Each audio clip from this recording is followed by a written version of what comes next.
13th tribe, the Khazar Empire and its heritage.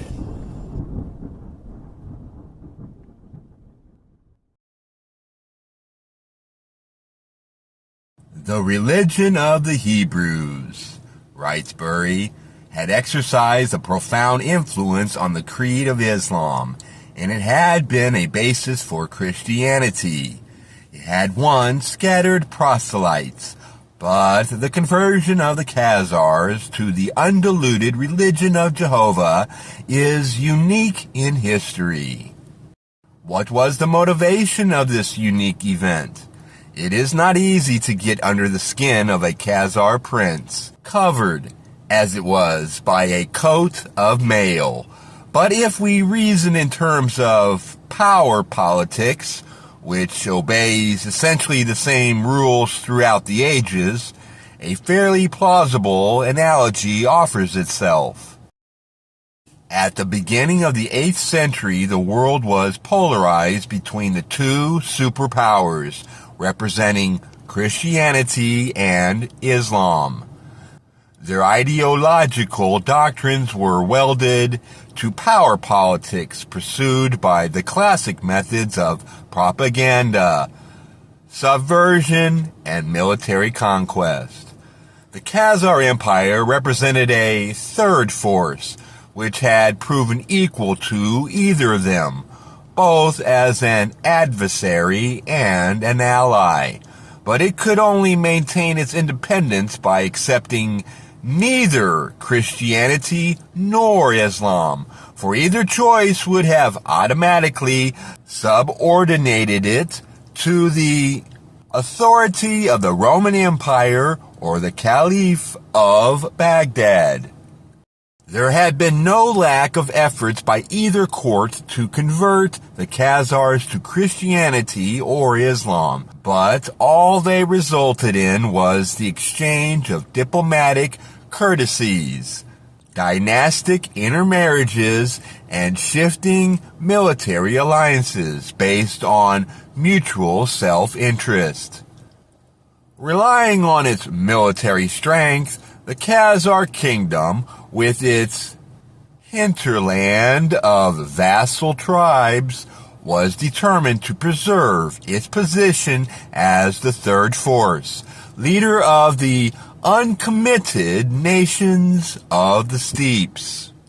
At the same time, their intimate contacts with the Byzantium and the Caliphate had taught the Khazars that their primitive shamanism was not only barbaric and outdated compared to the great monotheistic creeds, but also unable to confer on the leaders the spiritual and legal authority which the rulers of the two theocratic world powers, the Caliph and the Emperor, enjoyed. Yet the conversion to either creed would have meant submission and end of independence, and thus would have defeated its purpose.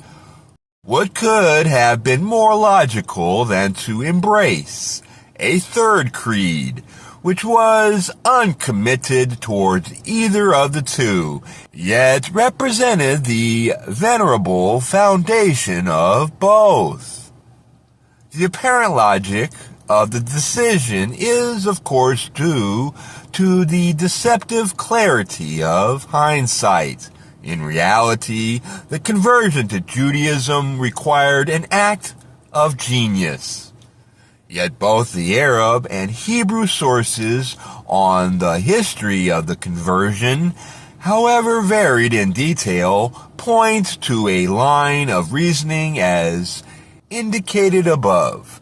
To quote Bury once more, there can be no question that the ruler was actuated by political motives in adopting Judaism. To embrace Mohammedanism would have made him the spiritual dependent of the caliphs, who attempted to press their faith on the Khazars. and in Christianity lay the danger of his becoming an existentialistical vassal of the Roman Empire. Judaism was a reputable religion with sacred books which both Christians and Mohammedan respected. It elevated him above the heathen barbarians and secured him against the interference of caliph or emperor. But he did not adopt, along with circumcision, the intolerance of the Jewish cult. He allowed the mass of his people to abide in their heathendom and worship their idols. Though the Khazars' court's conversion was no doubt politically motivated, it would still be absurd to imagine that they embraced overnight, blindly, a religion whose tenets were unknown to them. In fact, however, they had been well acquainted with Jews and their religious observances for at least a century before the conversion. Through the continued influx of refugees from religious persecution in Byzantium, and to a lesser extent from countries in Asia Minor conquered by the Arabs, we know that Khazaria was a relatively civilized country among the barbarians of the north, yet not committed to either of the militant creeds, and so it became a natural haven for the periodic exodus of Jews under Byzantine rule, threatened by force, conversion, and other pressures. Persecution in varied forms had started with Justinian I, 527 to 65, and assumed particularly vicious forms under Heraclius in the 17th century, Leo III in the 8th, Basil and Leo IV in the 9th, Romulus in the 10th. Thus, Leo III, who ruled during the 2 decades immediately preceding the Khazar conversion to Judaism, attempted to end the anomaly of the tolerated status of Jews at one blow by ordering all his Jewish subjects to be baptized. Although the implementation of the order seemed to have been rather ineffective, it led to the flight of a considerable number of Jews from Byzantium, as Masudi relates. In this city, Karzana Atil, are Muslims, Christians, Jews, and pagans. The Jews are the king, his attendants in the Khazars of his kind.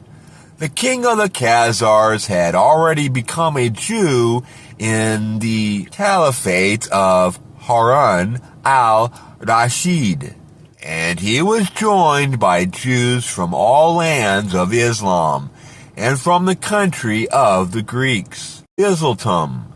Indeed, the king of the Greeks at the present time, the year of the Hegira, 332 AD 943 to 4, has converted the Jews in his kingdom to Christianity by coercion.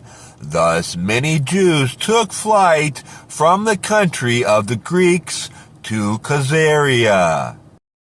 The last 2 sentences quoted refer to events 200 years after the Khazars' conversion and show how persistently the waves of persecution followed each other over the centuries. But the Jews were equally persistent. Many endured torture, and those who did not have the strength to resist returned later on to their faith, like dogs to their vomit, as one Christian chronicler gracefully put it. Equally picturesque is the description of the Hebrew writer of one method of forced conversion used under the Emperor Basil against the Jewish community of Oria in southern Italy. How did they force them? Anyone refusing to accept their erroneous belief was placed in an olive mill under a wooden press and squeezed in the way olives are squeezed in the mill. Another Hebrew source remarks on the persecution under the Emperor Romanius, the Greek king to whom Masudi refers. And afterwards there will arise a king who will persecute them not by destruction, but mercifully by driving them out of the country. The only mercy shown by history to those who took to flight or were driven to it was the existence of Khazaria, both before and after the conversion. Before, it was a refugee haven. After, it became a kind of national home. The refugees were products of a superior culture and were no doubt an important factor in creating that cosmopolitan, tolerant outlook which so impressed the Arab chroniclers quoted before. Their influence, and no doubt their proselytizing zeal, would have made itself felt first and foremost at the court and among the leading notables. They may have combined in their missionary efforts theological arguments and messianic prophecies with a shrewd assessment of the political advantages the Khazars would derive from adopting a neutral religion. The exiles also brought with them Byzantine arts and crafts, superior methods in agriculture and trade, and the square Hebrew alphabet. We do not know what kind of script the Khazars used before that, but the Fihriст of Ibn Nadim, a kind of universal bibliography written around 987, informs us that in his time the Khazars used the Hebrew alphabet.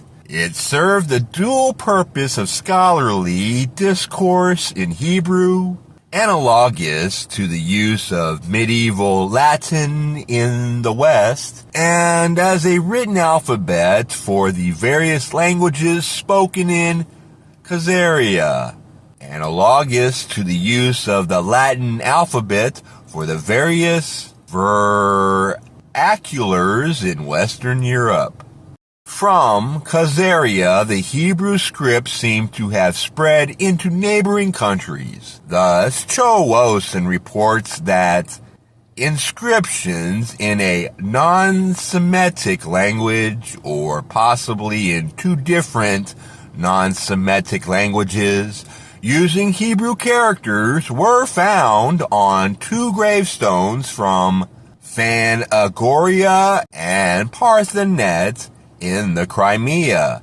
They have not been deciphered yet. The Crimea was, as we have seen, intermediately under Khazar rule, but it also had an old established Jewish community, and the inscriptions may even predate the conversion.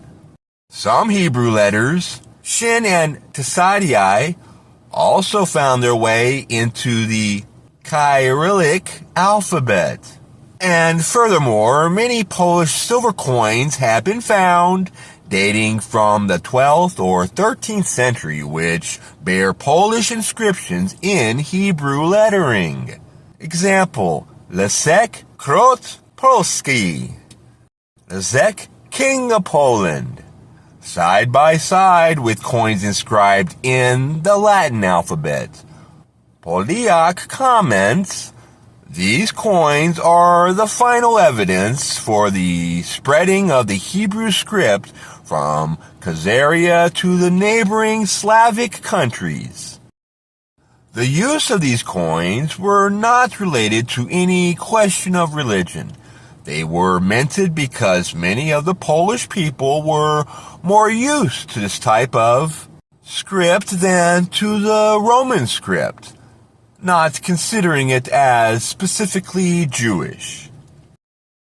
Thus, while the conversion was no doubt inspired by opportunistic motives, concerning as a cunning political maneuver, it brought in its wake cultural developments which could hardly have been foreseen by those who started it.